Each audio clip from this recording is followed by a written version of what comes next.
Selamat datang di episode yang sudah ditunggu-tunggu oleh ribuan, bahkan puluhan ribu, bahkan ratusan ribu, bahkan miliaran dari sobat khawatir Son di seluruh tanah air Indonesia ini. Kenapa selalu khawatir lagi mau momen-momen kemerdekaan loh sih? Bener, karena di episode kemarin waktu kita sama Prof Zulis ya kan banyak banget yang khawatir Son, nanyain katanya, ini kok Richard kurus sekali, apakah dia sakit katanya? Saya harus klarifikasi di sini. Ada yang namanya diet teman-teman ya di dunia ini ada yang namanya diet gitu teman-teman. Saya memang sedang diet dan sedang menurunkan berat badan gitu ya. Ya sejauh ini gambarnya seperti inilah kira-kira harus ditunjukin Son. Harus ditunjukin Son. Maksudnya takutnya pada khawatir. Ini kan supaya para penonton tidak khawatir lagi gitu loh. Emang episode kemarin banyak banget sih nanya. Banyak banget. Soalnya pada ngait-ngaitin sama yang almarhum kemarin itu, yang podcast juga. Iya, banyak yang ngaitin ke sana. Enggak, kita sangat sehat. Saya dan Son justru dalam kondisi tersehat yang pernah kita capai sih kalau gue sih at least sih. Lu merasa begitu juga? Gue ya juga sih. Mulai makanya makan-makanan udah mulai dijaga lah semuanya pokoknya. Gitu ya teman-teman ya. Sekali lagi saya tunjukin gambarnya untuk menunjukkan bahwa tidak sakit ya. Gini ya gambarnya. Gini aja. Enggak. Full screen. Oke teman-teman, kalau gitu rasanya kita mulai. Selamat datang di episode yang sudah ditunggu-tunggu ya kan. Kali ini pembahasannya seru-seru banget. Ya kan, kita akan buka langsung dengan pembahasan dari superhero Son. Maka hari ini saya pakai baju superhero ya kan, tapi ini ada superhero favorit saya. Bukan yang laba-laba itu, oke? Jadi selamat datang di episode terbaru dari Di Atas 12.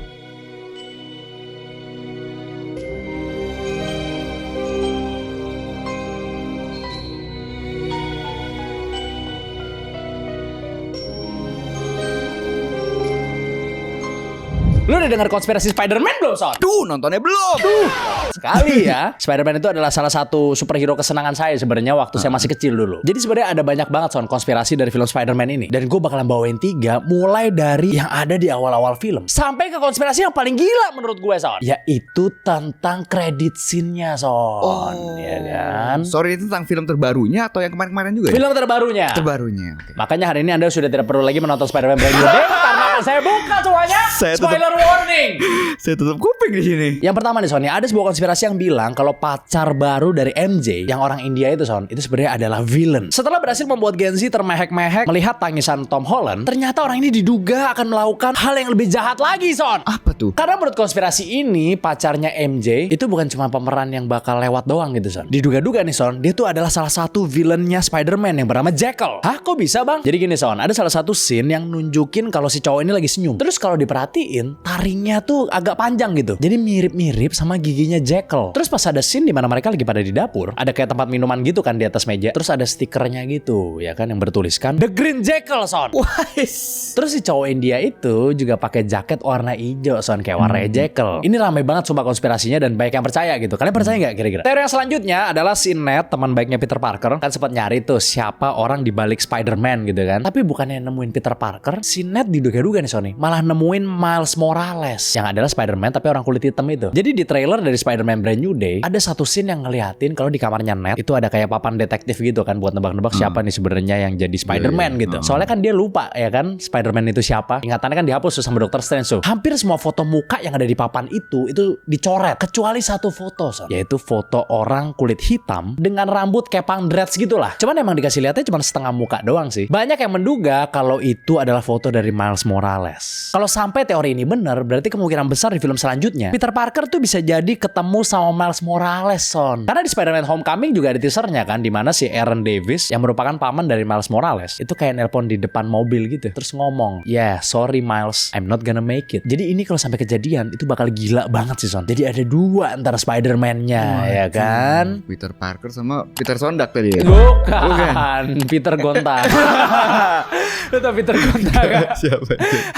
Ada orang hebat tuh, orang keren, pengusaha Indo Jo. Pengusaha Indo. Nah yang terakhir nih, ada konspirasi tentang end credit scene dari film Spider-Man yang paling baru Son. Jadi di endingnya ini kan kita dikasih lihat aplikasi bikinan Ned yang bernama Spider Tracker, yang emang fungsinya tuh buat nge-track di mana Spider-Man lagi berada gitu Son. Nah yang gila ini Son, aplikasi tersebut kan awalnya nunjukin Spider-Man Tom Holland nih yang lagi ada di New York. Terus tiba-tiba dia nge-glitch gitu aplikasinya Son, terus nge-zoom out keluar planet bumi. Kemudian dia ngasih lihat kalau ada Spider-Man lain, tapi kali ini di luar planet Son Spider-Man-nya.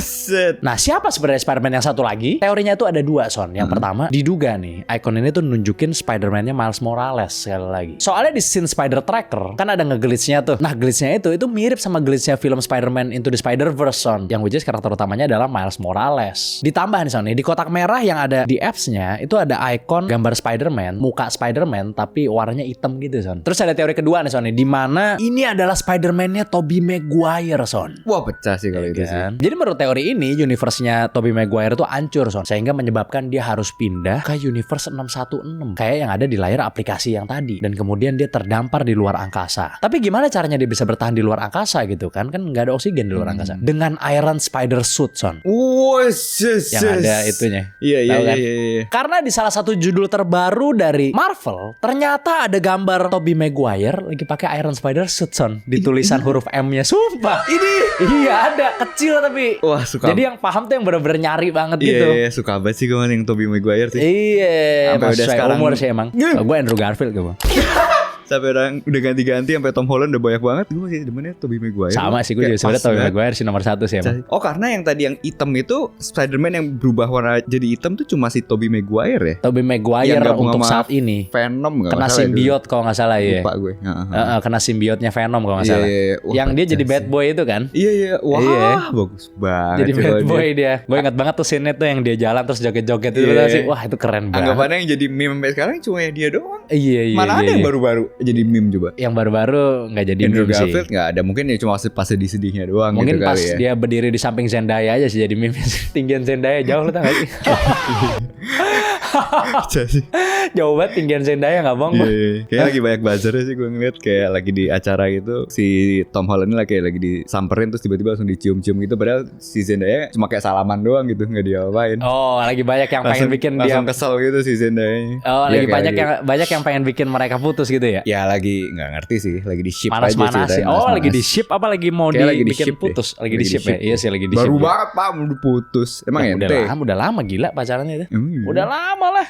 Dari Spider-Man yang awal-awal. Iya sih. Yang baru. Laku banget sih emang dari dulu ya. Banyak banget filmnya keluar mulu. Yang di remake bolak-balik gitu doang sih. Marvel paling laku Spider-Man sih emang. Kan salah satu film terlaku di dunia ever kan Spider-Man 2 kan? Iya. Spider-Man 2 apa Spider-Man 1? Tobey Maguire berarti ya? Tobey Maguire lah. Iyalah.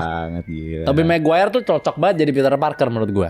Sama Spider-Man dia juga keren ceritanya. Dia itu gagalnya karena ketuaan kan? Enggak, emang harus di rolling aja kan. Dan dianya udah gak mau jadi Spider-Man lagi kayaknya. Sekarang udah balik mulai gitu. Tom Holland katanya tahun 2027 nggak mau jadi Spider-Man lagi. Iya. Setahu gue dulu karena ketuaan dia. Jadi kayak udah gak pantas lagi jadi Spider-Man, makanya bener-bener di remake. Oh, iya sih, karena Spider-Man filmnya teenage banget ya. Teenage banget. Soalnya pas gue tonton juga anjir teenage banget ini gitu. Iya kan? Yang Tom Holland ya, yang Tom Holland kan. Yang Tom Holland. Andrew Garfield juga ketuaan sebenarnya. Andrew Garfield ketuaan ya.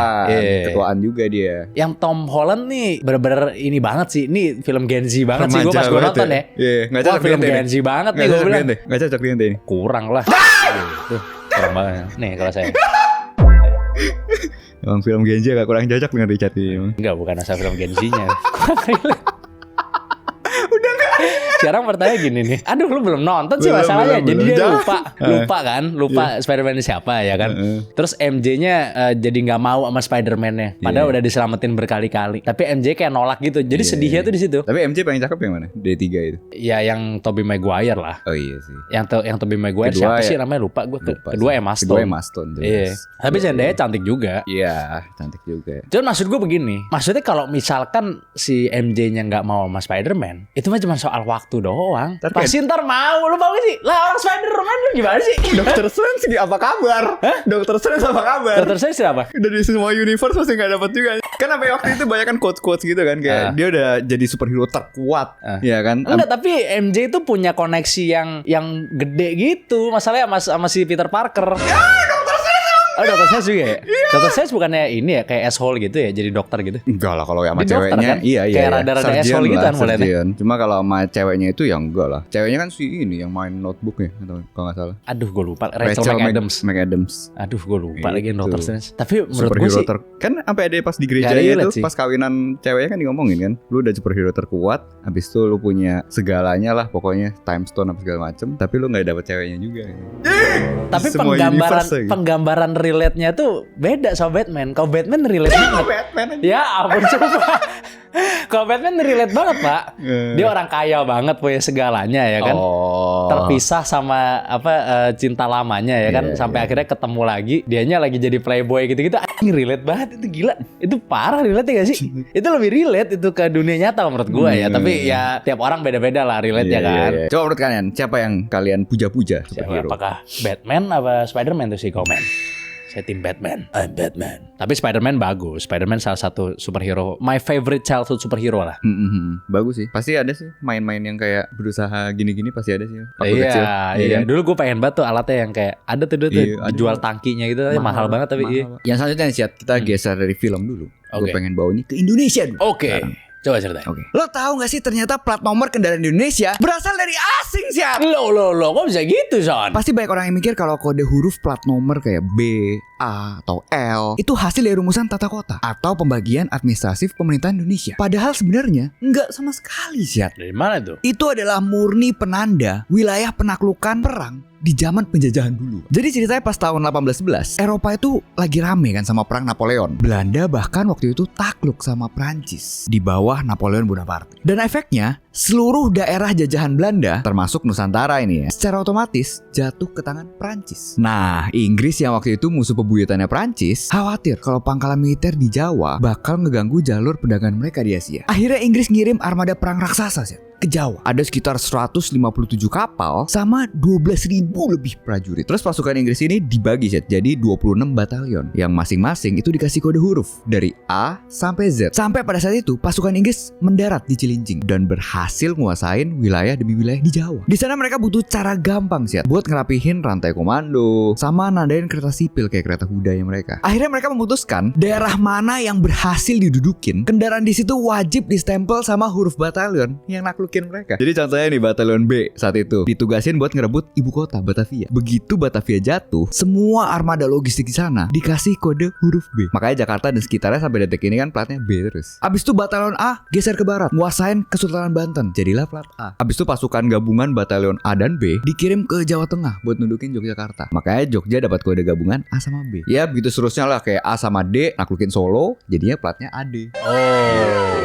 Sampai pada tahun 1816, perang Napoleon itu selesai dan Inggris harus ngembaliin Jawa ke Belanda lewat konvensi London. Nah, pas Belanda balik lagi, mereka ngeliat sistem penandaan batalion buatan Inggris ini jenius banget sih. Ya udah sama Belanda bukannya diganti, malah dilanjutin. Abis itu pas awal abad ke-20, waktu teknologi mobil sama motor mulai masuk ke Hindia Belanda, sistem kode huruf peninggalan batalion Inggris ini diperluas lagi sih sama Belanda ke seluruh Jawa sampai luar Pulau Jawa. Kayak DK buat Bali, BK buat Sumatera Utara. Akhirnya tambah-tambahin gitu maksudnya ya? Tambah-tambahin akhirnya. Jadi plat nomor yang kita pakai setiap hari jalan raya sebenarnya adalah warisan strategi perang Inggris dari 200 tahun yang lalu, Syah.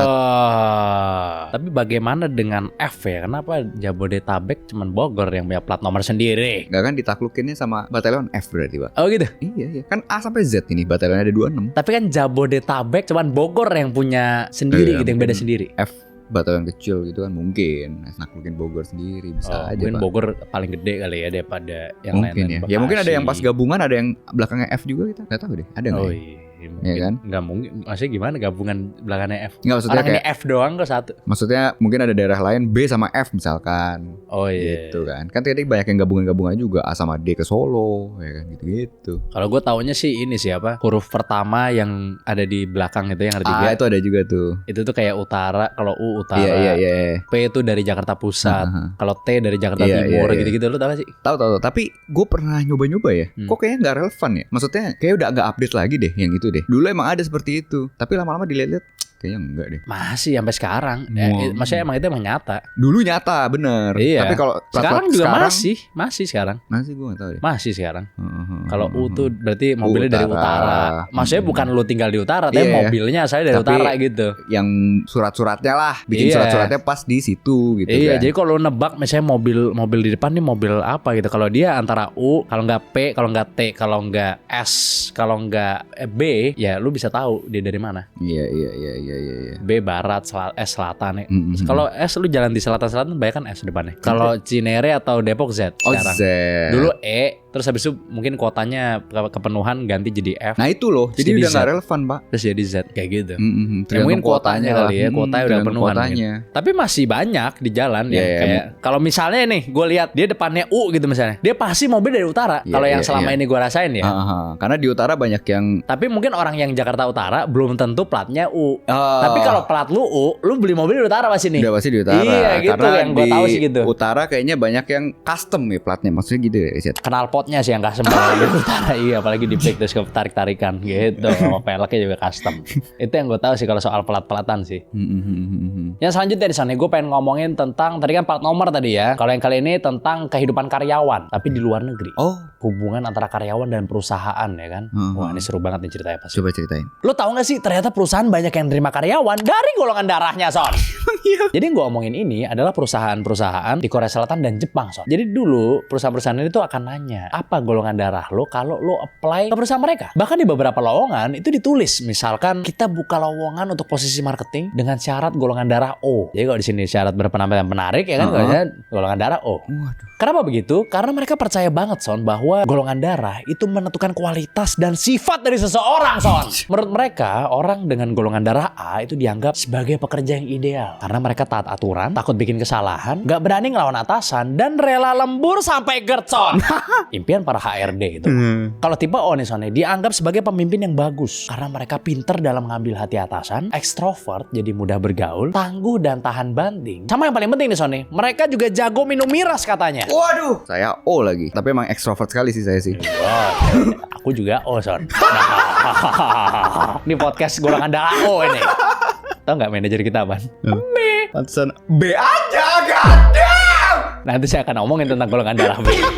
Jadi kenapa harus kuat minum? Karena di Korea itu ada budaya yang bernama Hwesik Son, di mana karyawan itu biasanya suka makan dan minum-minum lah gitu sepulang kerja gitu sama bosnya. Dan itu hampir-hampir wajib gitu dilakukan. Jadi tipe O ini itu bagus Son, terutama buat ngisi pekerjaan yang butuh kepemimpinan yang tinggi di kantor. Nah yang paling dibenci sama perusahaan-perusahaan ini Son, ini dia saatnya nih. Itu sebenarnya adalah golongan darah B Son.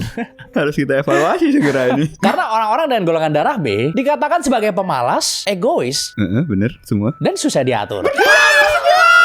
Jadi orang-orang tipe B ini itu ditolak sama kantor-kantor di Korea Selatan dan Jepang Son. Karena mereka tahu orang-orang tipe B ini akan merusak keharmonisan tim kalau di hire. Jadi seperti virus ini tipe B ini menurut mereka sekali lagi. Menurut mereka, menurut Korea dan Jepang tadi ya. Sedangkan orang dengan golongan darah AB ini dianggap sangat cerdas, tapi sulit ditebak dan tidak stabil. Nah perusahaan juga nggak suka tuh sama karyawan yang modelannya begitu kan. Karena biasanya suka memberi kejutan-kejutan yang dirasa bisa merugikan perusahaan Son. Jadi orang-orang dengan golongan darah AB itu dirasa lebih cocok untuk bidang seni atau pekerjaan-pekerjaan yang sifatnya bukan rutin gitu Son. Freelance maksudnya freelance. Iya. Atau jaga kopdes kali mungkin.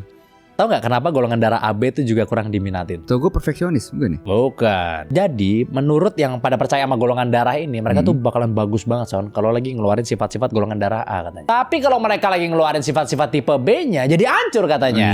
Jadi sebegitu dibencinya tipe B ini oleh para pemimpin-pemimpin perusahaan di Korea Selatan dan di Jepang. Berarti harusnya di opreknya asal bukan B gitu golongan darahnya.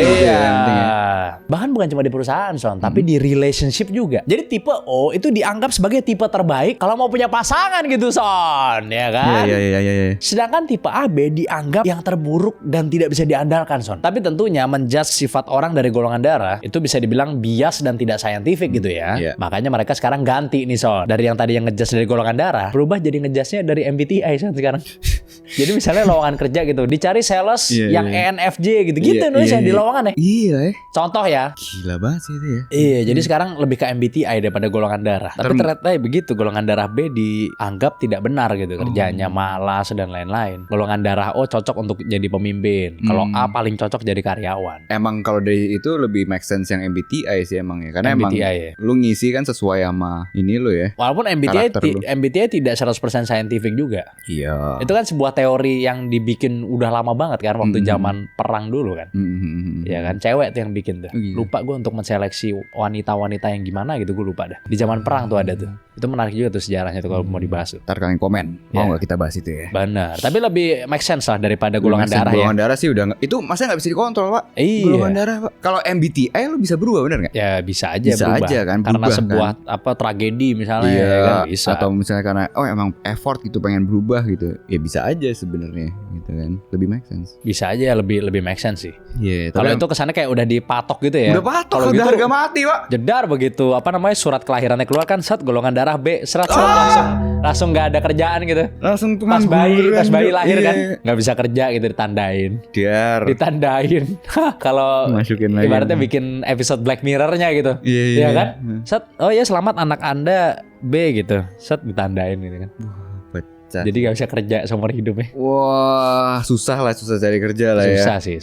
Untung Indo nggak adaptasi itu ya. Karena genetik ya itu ya. Misalnya kita nggak bisa milih kan kita golongan darahnya apa gitu. Tapi untuk ukuran negara maju, Korea Selatan dan Jepang kan negara maju. Maju. Mereka mempercayai hal yang bias ya. Cukup Tapi mempercayai emang hal yang bias. Ini kan kuat sekali, Pak. Punya dasar yang kuat gak ya kira-kira gitu loh tesisnya Tapi mereka. budayanya kuat sekali, Pak, mereka. Kepercayaan gitu pasti kencang banget sih, kayak shaman apa segala macam kan masih banyak di Korea. Ya itu kan kepercayaan yang lain lagi. Itu kan Iya, soal makhluk halus kan, lain lagi kan.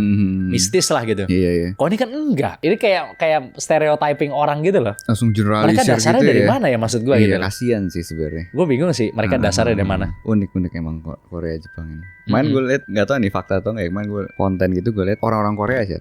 Alasan kenapa orang-orang Korea itu nggak pernah bau gitu, nggak pernah bau kan? Katanya ada mutasi genetik gitu. Bukannya karena nggak ada bulunya.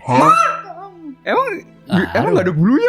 Kayak orang Korea berdikit banget ada bulunya deh. Ya kalau dia di artis-artis ya nggak ada lah pasti. Cuma katanya ada mutasi genetik gitu. Jadi kayak keringatnya itu nggak bau gitu. Ada tuh. Oh iya, gue pernah denger itu sih. Ada Gue kan? pernah denger. Cuma gue nggak tahu ya karena gue liat komen-komennya. Oh berarti ini adminnya nggak pernah ke Korea nih, orang bau juga. Gitu ya.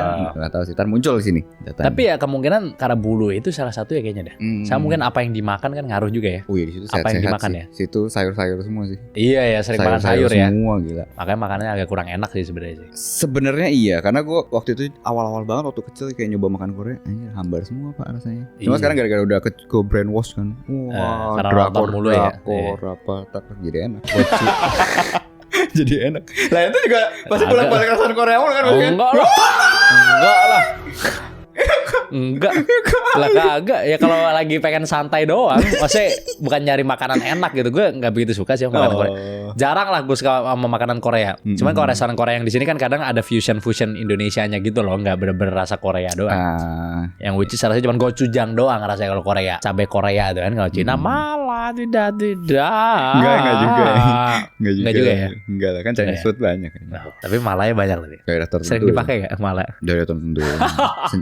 Tapi kalau gochujang sangat menyeluruh ya. Lumayan sih. Sangat menyeluruh sih. Lumayan. Karena emang kayak ayamnya itu udah kayak di kita itu sambelnya kita itu gochujang itu kalau dibuat mereka. Iya tapi maksudnya kalau kita kan sambelnya banyak sekali Son. Sambal terasi, ada sambal mangga, ada sambal mentah, ada sambal bakar. Maksud gua saus sambel kayak kita saus sambel gitu. Dia gochujang gitu. Oh iya dia satu jenis doang kan makanya. Iya. Iya. Gua rasa sih gochujang di dia tuh sama seperti soyu di masakan Jepang. Iya. Selalu ada soyunya kan, makan ramen ada pakai soyu. Nasi aja kadang diguyur gitu juga. Iya. Bikin sushi ada soyunya. Nah selanjutnya Siat, gue akan balik lagi ke konspirasi. Oke. Ini seru banget nih konspirasi. Seru banget konspirasinya ya. Nanti yang terakhir akan saya tutup dengan konspirasi yang sangat mind blowing juga. Wadaw. Habis ini oke. Tapi coba ceritain dulu Anda. Oke. Let's go. Lo tahu gak sih kalau manusia udah kebukti bisa ngontrol cuaca sih? Loh, bisa begitu Zon? Ngomongin Barara ya? Bukan. Ini dunia. Dan gilanya sih, hal ini bahkan gak sengaja terekspos di TV nasional. Jadi di tahun 2001, saat Jeremy Clarkson, yaitu seorang presenter terkenal yang kita tahu dari Top Gear, dia tuh lagi syuting acara dokumenter BBC. Di sana dia mendatangi salah satu fasilitas paling terisolasi milik NASA di Mississippi, Amerika Serikat. Maksud awal kunjungan dia sebenarnya cuma buat ngeliat teknologi roketnya NASA. Tapi di sana dia malah merekam fenomena yang luar biasa sih. Jadi ada sebuah instalasi raksasa yang bisa bikin awan tebal dan nurunin hujan dalam hitungan menit. Di dalam rekaman itu, Clarkson berdiri di depan struktur raksasa yang menyemburkan uap putih tinggi ke langit. Terus awan putih itu terus membesar sampai menutupi area sekitar. Lalu gak lama kemudian, hujan lokal beneran turun membasahi daerah di bawahnya. Video ini langsung bikin geger publik saat itu. Ya orang-orang mulai menghubungkannya sama proyek geoengineering, HARP, chemtrails, sampai isu bahwa elit global udah megang remote control atas cuaca dunia. Bahkan Clarkson sendiri sampai nyeletuk spontan di depan kamera. Dia bilang NASA bermain Tuhan katanya. Mereka bisa bikin cuaca sendiri dan dalam waktu 1 jam seseorang dari Mississippi bahkan kebasahan. Terus hujan beneran bakal terjadi. Ya tentu aja setelah video itu viral, narasi resmi langsung dikeluarkan. Pihak NASA memberikan klarifikasi bahwa fasilitas itu adalah Stennis Space Center dan instalasi raksasa tersebut merupakan tempat pengujian mesin roket doang. Terus dia ceritain lah awan dan hujan yang terjadi diklaim murni efek samping dari pembakaran hidrogen cair dan oksigen cair yang menghasilkan uap air lalu mengembun di udara secara mendadak. Ya sekilas penjelasan ilmiah ini bikin kayak masalahnya selesai lah. Tapi tunggu dulu sih. Siapa yang matiin mic presiden gitu kan? Iya bukan? Enggak kan, yang ditutup. ngatur cuaca kan NASA tadi katanya. Ditutup iklan. Kalau yang matiin mic presiden siapa? Enggak, itu masih ketutup iklan. Tapi di acara itu masih nyala mic. Lah. Itu pasti sih. Tapi kok udah nggak ada di YouTube ya? Enggak kan, ditutup iklan langsung kan? Enggak, udah nggak ada tapi di YouTube rekaman. Oh iya, itu take down. dihapus. Nah, iya Dihapus. itu. Siapa itu kira-kira, Sean? Cerita soal perang cuaca ini makin bikin kaget kalau kita ngelihat apa yang terjadi di Timur Tengah, khususnya Iran. Di tahun 2012, Presiden Iran saat itu, Mahmoud Ahmadinejad, sempat bikin geger dunia internasional pas dia terang-terangan menuduh musuh-musuh di barat sengaja menghancurkan dan menyapu awan hujan yang mau masuk ke wilayah Iran. Tapi ya dianggap orang-orang halu ya, kayak konspirasi aja lah, kayak teori konspirasi. Sampai bertahun-tahun kemudian, teori ini makin meledak di internet pas terjadi eskalasi konflik militer belakangan ini. Muncul laporan bahwa Iran mulai menargetkan serta melumpuhkan jaringan radar, sensor udara, hingga fasilitas radar pangkalan militer AS atau sekutu di wilayah mereka. Dan plot twistnya, gak lama setelah serangan ke infrastruktur radar itu, langit di atas Iran yang tadinya bertahun-tahun kekeringan ya, tiba-tiba langsung diguyur hujan deras dan banjir bandang. Wah. Bahkan di beberapa wilayah Iran, intensitas curah hujan setelah masa kekeringan panjang itu pernah mencatatkan angka yang belum pernah terjadi sepanjang sejarah pencatatan satelit mereka. Jadi sampai pecah rekor pak hujan. Gimana menurut kalian? Apakah badai ekstrim, kekeringan mendadak, atau banjir yang gak wajar di berbagai wilayah di seluruh dunia murni fenomena alam, atau emang ada yang sengaja mainin cuaca di dunia? Nah, Terus di komen. Kalau yang waktu itu yang sempat rame kan yang HARP itu ya. Iya. HARP itu, HAARP. Tapi itu kan cepet di debangnya ya waktu itu ya. Ternyata tidak benar ya. Ternyata enggak, cuma Ternyata itu mesin-mesin apa gitu kan. Ya mesin-mesin untuk penelitian. Penelitian. Dia bilangnya untuk penelitian. Jadi tidak bisa mengontrol cuaca gitu ya. Iya, iya. Tapi kalau rekayasa cuaca kan memang ada kalau rekayasa cuaca. Iya. Yang Walaupun cloud nggak seeding lah. Cloud seeding. Ya, kan, Jakarta kan buat sering hujan. ngelakuin kan? Cloud seeding ya? Iya sering ngelakuin. Sering ngelakuin maksudnya supaya buat biar nggak hujan terlalu deras, biar apa itu sering dilakuin tuh. Iya. Kalau yang kayak di Arab segala macam kan buat ini ya, buat hujan ya kan, biar ada Biar hujan malahan air ya. bersihnya. Iya sih, gitu. emang. Cloud seeding gitu. Cloud seeding udah ada. Cuma ini yang sampai ngeganggu. Ini ekstrim kalau ini. Ekstrim pak. Soalnya buat senjata jatuhnya, ya kan. Dan Kayak itu beritanya storm. banyak sekali. Stormnya X-Men ya Son ya. Oh, iya. Iya. Bisa ngatur cuaca ya kan. Sampai siapa itu yang ngomong, jurnalis atau siapa? Ngomongin tentang ini juga, tentang apa? Manipulasi cuaca ini. Dia ngomong kalau dia ngaku quotes gitu, kayak siapapun yang bisa nguasain cuaca, dia yang nguasain dunia katanya. Oh iyalah, awannya tinggal dikasih ini aja kan. Apa tuh? Dikasih racun atau apa gitu. Lah bisa. Iya sih, itu jatuhnya Bisa. kayak chemtrails ya jatuhnya ya. Bisa iya. Racun yang jatuh di Vietnam waktu itu tuh kan. Oh iya. Iya kan? Gitu aja. Sebar surat orange itu, orange itu ya. Iya, nggak ada yang tahu itu Nggak siapa ada yang yang tahu sih. bikin awan Nggak ada ntar. yang tahu pak masalahnya. Iya kan? Apalagi yang misalnya sekarang biochemical udah makin gila kan, misalnya kimianya udah nggak bisa terdeteksi lagi Iya. ya kan. Dulu aja ibaratnya yang di Vietnam aja parah banget tuh ya kan. Sekarang pasti ada yang lebih halus lagi lah. Lebih halus lagi. Iya. Teknologinya makin canggih kan. Ini 2001 yang tiba-tiba awan gede banget itu. Iya, makanya. Gila. Pasti siapa yang mengendalikan cuaca, dialah yang mengendalikan dunia ya Son ya. Dan siapapun yang mengendalikan mulutnya mungkin akan mengendalikan kekuasaan juga Son. Biar gak kelepasan mulu mungkin. Kelepasan terus ya. Iya, benar. Walaupun rapornya oke katanya. Rapornya oke katanya. Gimana menurut kalian teman-teman? Cukup oke sih emang. Cukup ya? Kalau atapnya diganti rumbai itu. Sudah oke. Sudah dengan standar itu sudah oke memang. Apa kita harus memakai seng?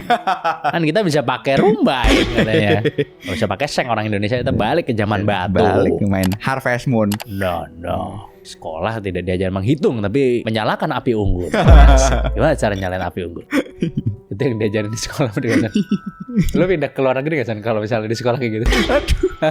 Anak lu diajarinnya Oke, gitu. udah punya anak gitu Iya. ya. Wah, Pindah ke luar negeri gak? Pindah sih. Tapi kan kurikulum kan maksudnya kalau swasta kan nggak ngikutin sini kan sebenarnya kurikulum. Kurikulum nggak Nggak mesti ngikutin sini kan. Nggak, apalagi internasional. Iya kan ngikutin. biasa Oh, sendiri. kurikulum Cambridge misalnya. Iya, kurikulum iya, mana iya. gitu. Iya. Selama swasta sih masih oke, cuma kalau Tapi kan menurut negeri Einstein kan kalau berat. seandainya perang dunia terjadi lagi katanya manusia bakal ke Balik zaman batu. Zaman batu ya. Balik ke zaman batu kan. Heeh. Walaupun Einstein bilangnya perang dunia keempat ya kalau nggak salah. Iya, ini perangnya belum mulai sudah balik ke zaman batu. Oh, sangat visioner ternyata. Kayak kata deh. Atap rumah kita sudah mulai bikin dari bambu dulu ya Son, katanya Son. Katanya kan ujungnya jangan batu juga. Ya mending sekarang dong. Kenapa harus ditunda? Kita harus visioner. Iya. Masa Ngapain? telat 5 tahun dari Amerika mulu ya kan? Iya, kayak Iyalah, Amerika dong sia-sia yang telat. jokesnya bos-bos di kantor kan. Kamu ngapain pulang? Kan besok kerja lagi di sini. Gue kira tadi ngomong George Bush tadi, taunya bos.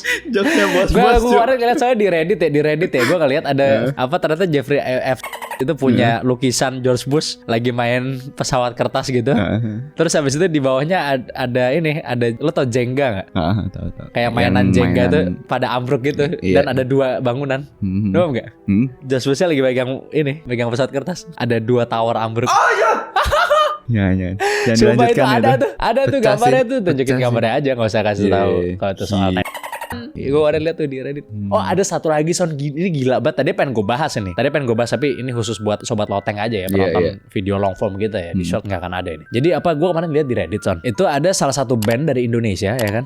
Dia itu ini Spotify-nya itu kayak ada album gambarnya kayak cewek cuma nama cewek gitu. Dan terkenal banget di Indonesia. Di Spotify cover albumnya kayak gitu.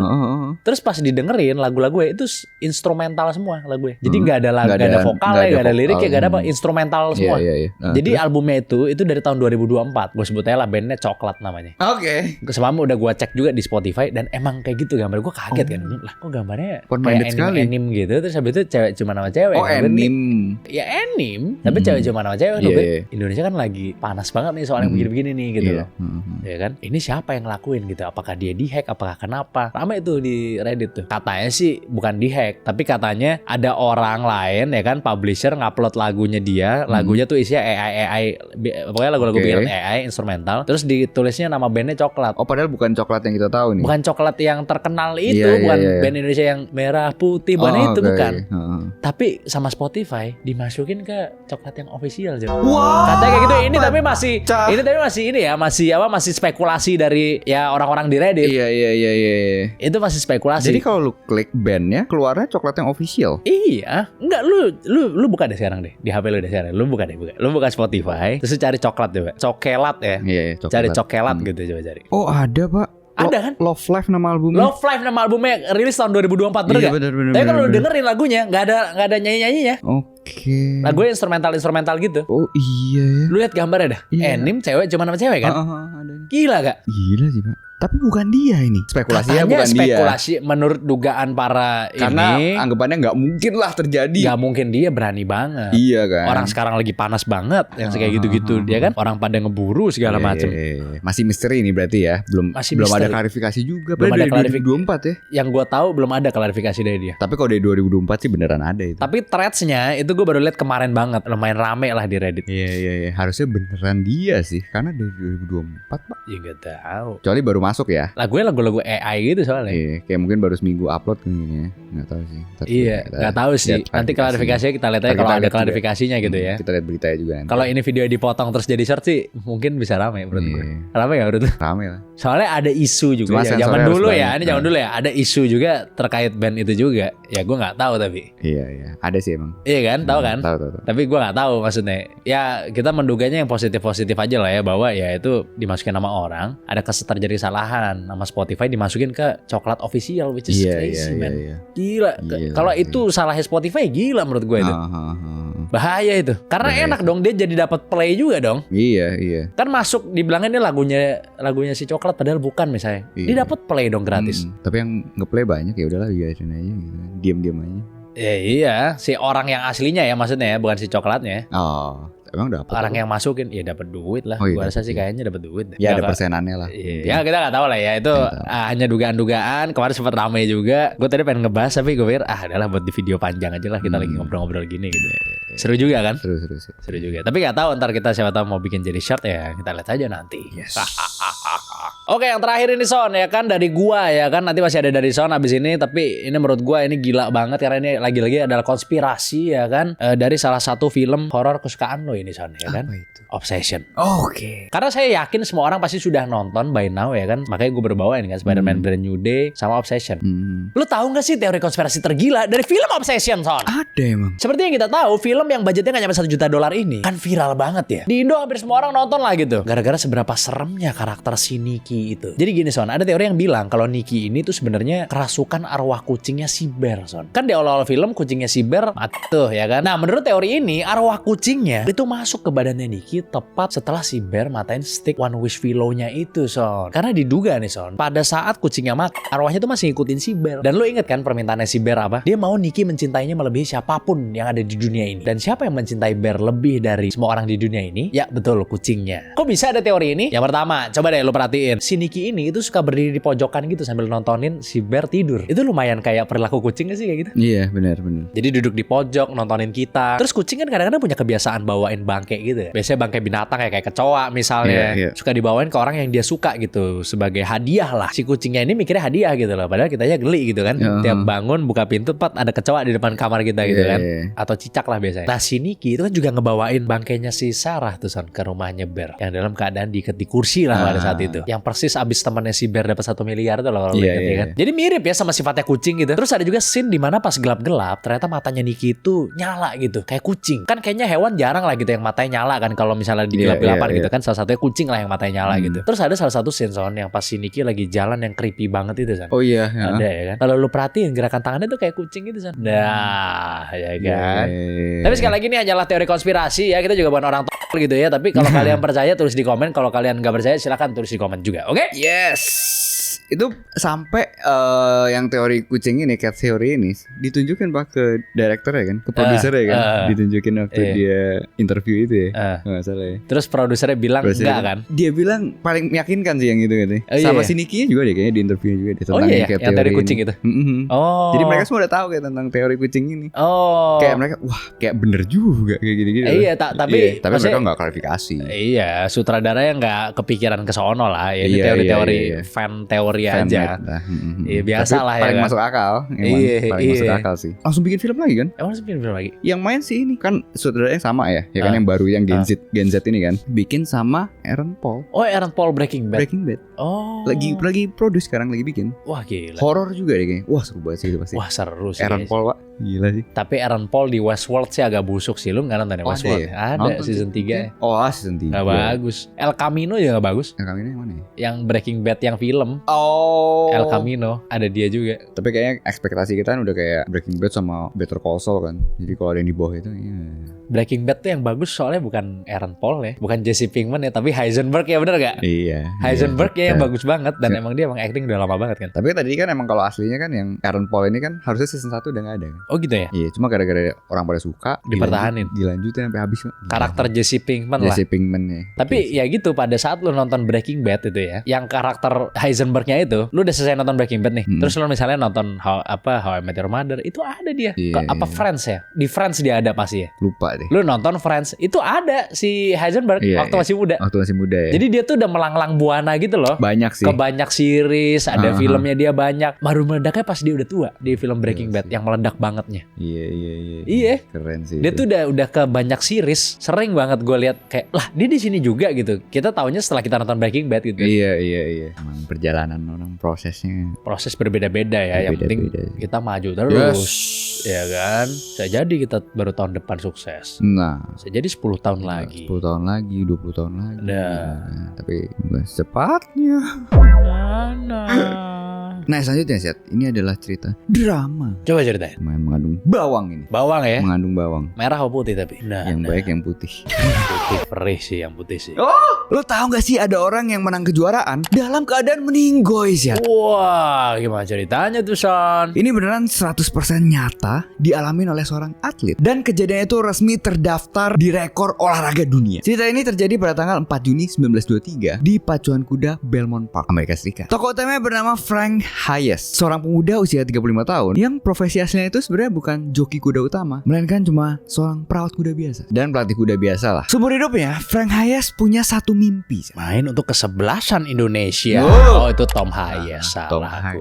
Dia pengen banget ngerasain bertanding dan menang di balapan kuda profesional menjadi joki utama. Tapi masalahnya, buat jadi joki kuda itu syarat fisiknya berat banget sih. Apa itu? Terutama soal berat badan. Sampai akhirnya kesempatan itu datang. Ada seekor kuda betina berusia 7 tahun bernama Sweet Kiss, milik seorang pemilik kuda lah bernama Frailing. Itu bisa dipakai sama si Hayes. Kuda ini sebenarnya bukan kuda favorit juara ya. Bahkan dianggap kuda underdog yang benar-benar nggak diperhitungkan sih. Ini supaya lo paham maksud gue nih. Taruhannya 20-1 ini. Wah gila. Jadi kalau taruhan 10.000, lu dapat 200.000 kalau menang. Nah, karena Frank Hayes ini ngebet banget pengen nunggangin Sweet Kiss ini. Dia nekat ngelakuin diet ekstrim ya, dalam waktu singkat lah buat bisa sesuai sama kriterianya perlombaan itu. Dalam waktu hitungan hari, Frank Hayes ini melakukan penyiksaan fisik lah. Dia nggak makan sama sekali. Terus dia lari-lari pakai baju tebel di bawah sinar matahari. Abis itu dia masuk sauna berturut-turut ya. Cuman buat ngeluarin berat air doang gitu. Buat ngeluarin cairan tubuhnya lah. Sampai di hari H balapan pas ditimbang, berat badan Hayes berhasil turun drastis sebanyak 6 kilo dan lolos kualifikasi. Tapi ya, kondisi tubuhnya udah parah lah, dehidrasi parah ya kan, tekanan darah melonjak dan lain-lain. Akhirnya mulailah pertandingannya. Kuda Sweet Kiss yang ditunggangi sama Hayes secara mengejutkan tampil sangat ganas. Di pertengahan balapan, kuda ini melesat menembus barisan depan, memimpin di tikungan akhir dan terus melaju kencang sampai garis finish. Sampai mendapatkan urutan pertama, Pak. Tidak disangka-sangka ya. Nggak disangka-sangka, semua penonton teriak histeris. Dan pemilik kuda, Mace Frailing, langsung lari ke lapangan buat ngerayain kemenangannya. Tapi ada keanehan yang terjadi ya, mulai kelihatan. Pas Sweet Kiss pelan-pelan ngelambat dan berhenti, Frank Hayes nih sama sekali nggak turun dari kudanya dan nggak ngerayain menang sama sekali ya. Terus saat Mace Frailing dan Dokter Arena itu nyamperin, tubuh Hayes langsung jatuh dari punggung kudanya. Dokter Arena saat itu, Dr. John Forhes, langsung memeriksa nadia di tempat dan mengumumkan secara resmi bahwa Frank Hayes sudah meninggal dunia. Dan dia bilang itu beberapa saat sebelum kudanya sampai garis finish. Jadi diperkirakan pada saat mendekati tikungan akhir, Frank Hayes mengalami serangan jantung mendadak. Ya akibat kombinasi tadi lah. Nah begitu jantungnya berhenti, dia tetap ada di atas kudanya. Karena ya posisi tubuh kuda joki kan nunduk ya kan ke bawah kan. Terus ditambah lagi jari-jari dalam keadaan kram kaku katanya. Jadi megangin terus talinya. Itu makanya mengakibatkan keputusan jurinya bikin bingung sih. Tapi sesuai aturan resmi dari Jockey Club, karena joki tetap berada di atas pelana kudanya saat melewati garis finish lah, maka kemenangan dia dinyatakan sah sih. Frank Hayes secara resmi dinyatakan sebagai manusia pertama dan satu-satunya dalam sejarah dunia yang memenangkan balapan profesional setelah meninggal dunia. Dan yang gak kalah uniknya, kuda Sweet Kiss gak pernah lagi dipakai dalam perlombaan. Alasannya kenapa? Kuda ini mendapatkan julukan mistis ya, sama komunitas-komunitas joki lah di situ. Dibilangnya Sweet Kiss of Death.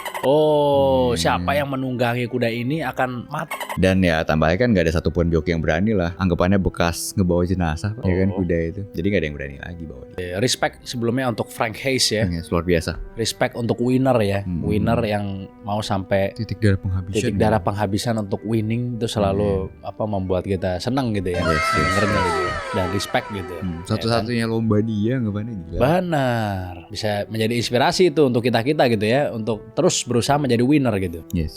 Sampai titik darah penghabisan. Tapi tetap harus diperhatikan kesehatannya juga. Kesehatannya penting diperhatikan lah, harus lah.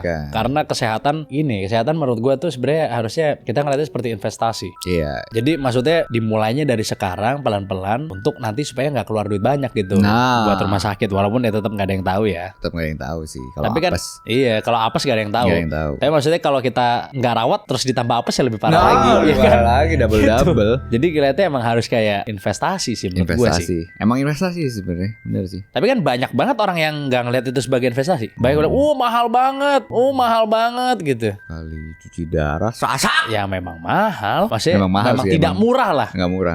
Tapi kalau sakit lebih mahal lagi bos. Justru kita mulai melakukan apa yang seperti itu karena ada realization bahwa ya gue nggak mau bayar terlalu mahal ntar buat sakit gitu. Kalau bisa mungkin kita sehat terus lah gitu ya kan. Makanan sehat emang mahal. Emang mahal.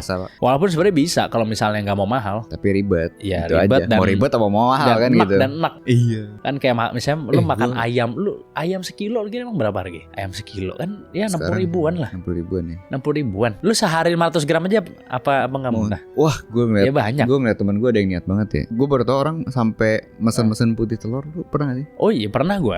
Dari bakery. Iya itu kan karena nyari yang murah. Nyari yang murah kan. Iya. Jadi dari bakery. Karena di bakery dibuang putih telur itu. Dibuang. Jadi dijual murah gitu di e-commerce atau apa. Jadi orang beli langsung kayak pakai langsung banyak lah gitu kan. Tak pakai plastik, pakai dirigen, pakai botol kayak apa. Jerigen kecil ya. Langsung ditelan, Pak. Ya memang. Ya kalau mau nyari murah ya banyak. Iya. Tapi tetap tidak akan semurah ketika lo makan nasi segunung sama nugget 3 biji. Ya nggak mungkin semurah itu. Iya. Dan putih telur tadi ada yang sudah dipasteurisasi ya kalau kalau nggak salah ya. Jadi Apa itu? lebih Susu. apa ya, lebih mahal lagi. Enggak, putih telur. Oh, putih telur ya. Putih telur Supaya juga. lebih tahan lama Lebih itu. tahan lama, mungkin Iya. rasanya lebih oke atau gimana gitu. Iya. Tapi rasanya tetap ya gitu lah. Pasteurisasi gue taunya buat ketahanan sih. Gue taunya buat Tahanan ya, ketahanan. buat iya. bakteri ya, misahin. Iya, Apa sama misahin laktos bakteri-bakteri ya, gua juga. lupa. Iya, yang kayak gitu-gitulah. Iya, ya banyak alternatif sih Banyak. sebenarnya sih. Dada ayam di blender.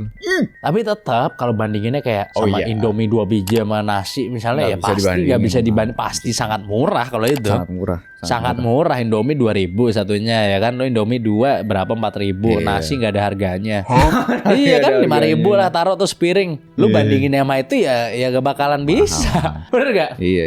Gitu. Jauh, Pak. Tapi balik lagi itu adalah pilihan masing-masing. Yes. Ya kita cuma sharing mengenai kita aja. Karena kita udah mulai melihat kayaknya kita harus invest kepada kesehatan. Udah kayak mulai penting. bela-belain lah, kayak gue udah mulai pakai catering diet gitu kan. Nah itu lebih mahal lagi. Lebih mahal lagi. Gue ngasih tahu menu gue, Son. Orang-orang bilang, wah gila mahal banget katanya. Wah gue bilang lu kalau makan catering diet lebih gila Wah, lagi sih mahalnya sih. Udahlah mahal. Iya. Terus seenak-enaknya ya. Iya tetap kurang enak dibanding makanan micin-micin. Iya Dan kan? kalau gue masih makan mejen-mejen. Iya makanya. Udahlah mahal. Dan lebih murah Wah. daripada punya lo. Ya pasti, udah Nah pasti. itu gue share kayak gitu. Udah kan. pasti. Orang-orang Udah pasti. wah mahal sekali gitu. Tadinya gue pengen bikin video, gue kasih tahu, oh ya udah gue bikinin yang versi murahnya deh. Tapi terus gue mikir gitu, ini dia bandinginnya sama Sama makan apa dulu? apa gitu. Iya. Kalau bandinginnya sama Indomie 2 biji atau Nah. Indomie 1 biji sama telur 1, ya kayak gitu ya gak bakal Berat. ketemu. Sama nuggetnya nugget curah lagi. Udah. Ya udah gak bakal ketemu. Nggak kena. Gak bakal ketemu lah kalau kayak gitu. Iya. Anggapannya inilah catering diet. Lu mau chef siapa yang masak, ya tetap rasanya nggak akan lebih enak dari micin. Maksud lo yang collab baru itu?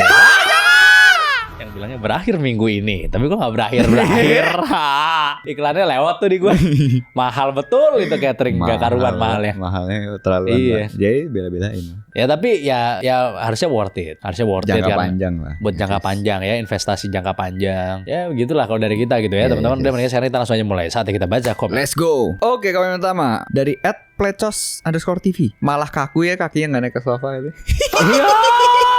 Ini yang di episode Prof Zulis kemarin kita emang ya sengaja lah ya. Kakinya turun Kakinya ya. bener-bener gini terus turun terus kan. Iya. Ya emang aku sih emang lumayan melelahkan sih Ini sebenarnya karena ini sebagai ini aja ya, sebagai supaya para penonton yang nonton sampai akhir tahu betapa salahnya kita mau maju salah, mau mundur salah. Kan? Bener gak? benar Iya kan? benar. Karena kalau posisi kayak gini ini jujur sofanya terlalu mendelep ya ke dalam ya, terlalu empuk ya. Jadi sangat ngatung kakinya ya. Ya benar, apalagi Sangat ngatung. untuk Son yang kira-kira tingginya 165 gitu ya, Saya maksudnya 179 kalau nggak salah. memang Ya. agak struggle, kalian harus inilah, harus bertengkar rasa lah. Terutama buat Son gitu kan. Ini ada komen dari Diego Wisam O7X. Maaf Bang Riset, apakah kurang tidur atau pemakai katanya? Tadi lagi. Sembarangan ini kalian lagi-lagi ngomongin soal apa namanya gua kurus gitu ya. Nggak itu, Itu- emang disengaja itu ya. Enggak itu emang gue rada kurang tidur sih gua. Emang kurang tidur Agak ya. kurang tidur tuh gue. Karena itu kita collabnya sore ya. Sore apa siang ya? Sore kayaknya deh. Malam. Pak. Enggak malam gitu. Sore. Oh iya, sore. sore. Lu selesai malam, habis itu lu lanjut party lagi habis itu ya. Enggak ada lah, Oh, nggak pulang ada. tidur. Oh, Iya, jam 6 udah. Iya, pulang dia kan kurang tidurnya kan sebelum syuting gimana sih? Oh, Lah kan yang mereka lihat yang sebelum syuting gimana Anda nih? Masa yang pas gue pulang nyampe rumah yang mereka lihat ini pas yang di sini. Iya. Itu saya emang agak kurang tidur sih, saya akuin aja itu. Ya kan, jadi ya begitulah. Ya kan mungkin itu kali yang bikin orang mikir wah sakit kali ya gitu. Enggak, justru kita ini lagi sangat jaga kesehatan ya sekarang. Sangat ini. jaga Sangat kesehatan. jaga kesehatan ya. Body fat 11%. Oke. Tidak saintifik datanya. Oke gitu. Terima kasih banyak buat kalian semua. Langsung aja komen di bawah karena itu ada Spek Ya, Plus. jangan lupa soal komen, like, dan subscribe video kita. Jangan lupa juga join member dan Discord link di deskripsi semua. Sampai jumpa di episode selanjutnya dari Di atas 12.